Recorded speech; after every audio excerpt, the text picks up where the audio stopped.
c'est un joueur que j'aime pas trop jouer généralement, il m'embête beaucoup. Voilà, un début de match un peu compliqué et j'ai réussi à rester assez calme et à élever mon niveau de jeu et pour au final très bien jouer dans le milieu de deuxième et troisième set. Et voilà, j'ai réussi à mieux servir, à faire un peu moins de fautes, à être un peu plus agressif. Donc voilà, c'est plutôt un bon match qui débutait pas très bien et qui s'est bien terminé. Ah oui. Comment justement vous jugiez le premier set? Parce que lui jouait très bien et vous, vous étiez en dedans ou c'est vraiment qui... Ouais, j'avais un plan de jeu et j'arrivais pas trop à le faire, à le réaliser. Et voilà, petit à petit, j'ai essayé de rester calme et de me dire voilà, d'attendre la bonne balle pour rentrer dedans, pour pouvoir après, par la suite, le faire raccourcir, jouer plus court et voilà, pouvoir prendre l'échange à mon compte. Voilà, c'était aussi très important de mieux servir parce que je suis pas sûr que j'ai un très bon pourcentage au premier set de première. Voilà, tout ça, mis bout à bout, a fait que j'ai aussi mieux retourné, donc j'ai un peu plus embêté et j'ai eu des occasions et je les ai saisies tout de suite. Le tournant de ce match, c'est aussi surtout dans la seconde manche, tu es à 3 partout, tu sauves plusieurs balles de break, tu étais dos au mur, parce qu'il y a 6-1, 3 partout, ça aurait pu faire 4-3, service à suivre pour Richard, et derrière tu t'es bien accroché, tu as réussi à sauver ces plusieurs balles de break, et derrière on a senti tout de suite que ton niveau de jeu il s'est un peu plus élevé. C'est vrai que c'est des faits de jeu, c'est sûr. Le jeu d'avant, moi aussi, deux jeux avant, je mène 0,40. Donc voilà, ça pouvait tourner dans un sens comme dans l'autre, dans ce deuxième set.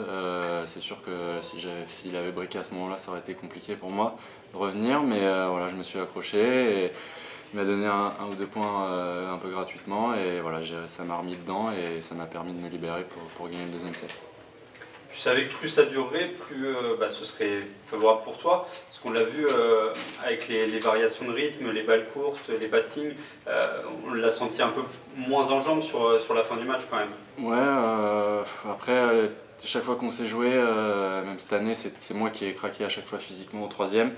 Donc voilà, je sais pas ce que je me suis dit pendant le match, que plus ça durait, mieux ce serait pour moi. Justement, lui, il cherche à faire jouer beaucoup d'échanges, à te faire courir et voilà, et moi j'ai essayé de contrer ça, à faire qu'il y en ait de moins en moins des échanges parce que voilà, je sais que lui il aime ses filières longues quand même et c'est pas mon cas.